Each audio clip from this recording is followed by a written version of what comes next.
The United States and its allies, Australia, New Zealand, Japan, and the United Kingdom, have launched a new initiative called Partners in the Blue Pacific. Why one more grouping, you may ask? You already have NATO, Quad, AUKUS. Why another one? Now, ostensibly, this grouping, the Blue Pacific, is for effective and efficient cooperation with the small island nations in the Pacific Ocean. There are 10 small island nations in the Pacific Rim, from Fiji to the Solomon Islands. The areas where the Blue Pacific aims to enhance cooperation include climate crisis, connectivity, maritime security, and of course, health and education. Geostrategic competition has increased in the Pacific Straits of late after China expanded its footprint by pushing for a sweeping common cooperation agreement with all 10 Pacific countries. As China signed a security pact with the Solomon Islands back in April, that deal flagged off some serious concerns about the Chinese military possibly getting a military base in the southern Pacific. Remember, the Solomon Islands are close to the US island of Guam. They're also right next to Australia and New Zealand. On Crux Decode, could the Pacific Islands be the next theater of a possible war after Ukraine and possibly Taiwan? And why are both the US and China wooing these tiny island nations with a minuscule population?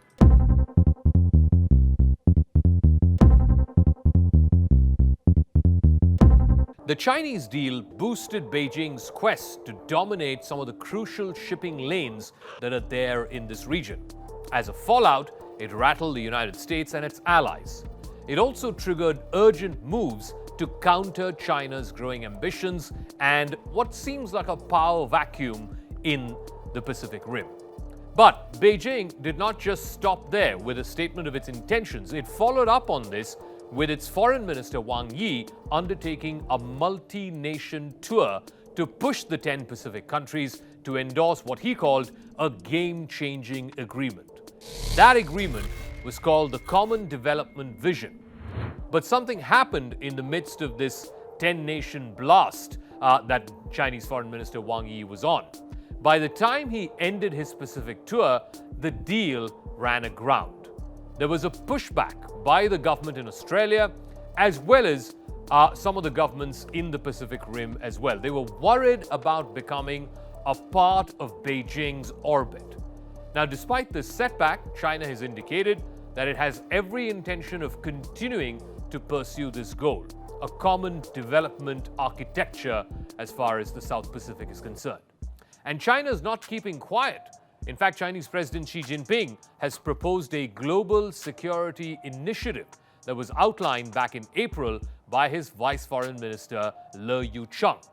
The GSI is basically aimed at creating an Asian security framework, one that could possibly be a counter to NATO and Quad, something that would ostensibly replace confrontation, alliance, and what the Chinese call a zero-sum approach to dialogue, partnership, and win-win results.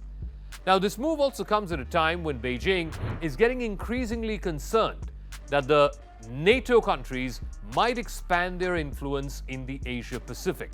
In fact, Beijing has already called the Quad an Asian NATO, something which has not been taken too kindly by America or its allies. China is also wary of being flanked on the east by countries like Japan, South Korea, even the Philippines, all of whom are treaty allies of the United States. In its 2019 strategy report, the US Department of Defense had called the Indo-Pacific the single most consequential region for America's future. It went on to say that it spans a vast stretch of the globe from the west coast of the United States to the western shores of India. This region, the Indo-Pacific, is home to the world's most populous country, which is China, the most populous democracy, which is India, and the largest Muslim majority country, which is Indonesia. This whole arc from California all the way to Sri Lanka, that includes over half of the Earth's population. Out of the 10 largest standing armies in the world, 7 of them are in the Indo-Pacific. And 6 countries in this region possess nuclear weapons. 9 of the world's 10 busiest seaports are also in this region. In fact, 60% of all global maritime trade goes through the Indo-Pacific. Now back to the security architecture which Beijing has been floating. It's called the GSI, the Global Security Initiative. Now, Beijing will take some steps to try and bring big countries like India and other South Asian countries under this overarching Asian security architecture. Now, this is being seen as a direct response to the Quadrilateral Security Dialogue, or the Quad, of which India, Australia and Japan are a part, and also AUKUS, which is Australia, the United Kingdom and the United States, which is a trilateral security pact between these 3 countries. Now, China's hope is that the GSI would bring some of these nations under the Indo-Pacific strategic framework. In fact, Xi Jinping had proposed to lay out the GSI at the annual Boao Forum. It is like the Davos of Asia. Now, this happens in April, and Xi Jinping, in that speech at the Boao Forum, had said that this major initiative offers a fundamental solution to eliminating the peace deficit in Asia. He also went on to say that this could contribute Chinese perspectives in meeting international security challenges. But it's not the global aspect alone which is pertinent here. There's also a very important domestic reason why Xi Jinping is pushing for this in this current year. The Chinese Communist Party will be holding its 20th Party Congress in the latter half of this year, most likely in November. And in that Party Congress, President Xi Jinping will most likely claim the post of Chairman of the Communist Party of China.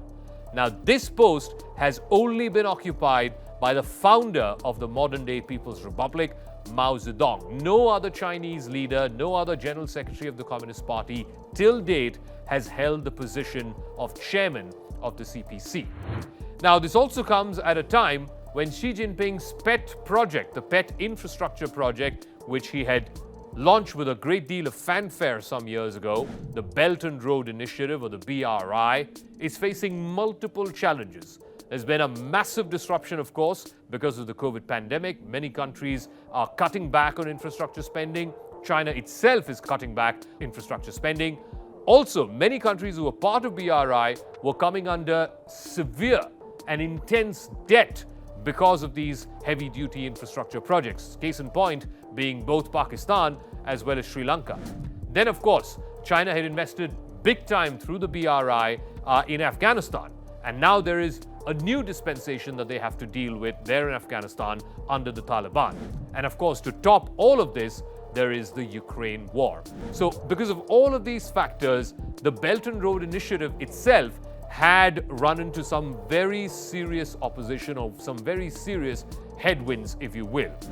And add to that the frameworks that the United States has championed over the last few years, from the Quad to AUKUS to the 5-nation missile treaty agreement that they have between Canada, Australia, the UK and the US, and of course, most recently, the Indo-Pacific Economic Framework, which was seen as some kind of a response to the Regional Comprehensive Economic Partnership, the RCEP, which China has with the ASEAN countries. So put all of this together, it's very clear that the Pacific Islands, small as they are, and with a sparse population that they have, could potentially become the next theater of great power games between the United States and China.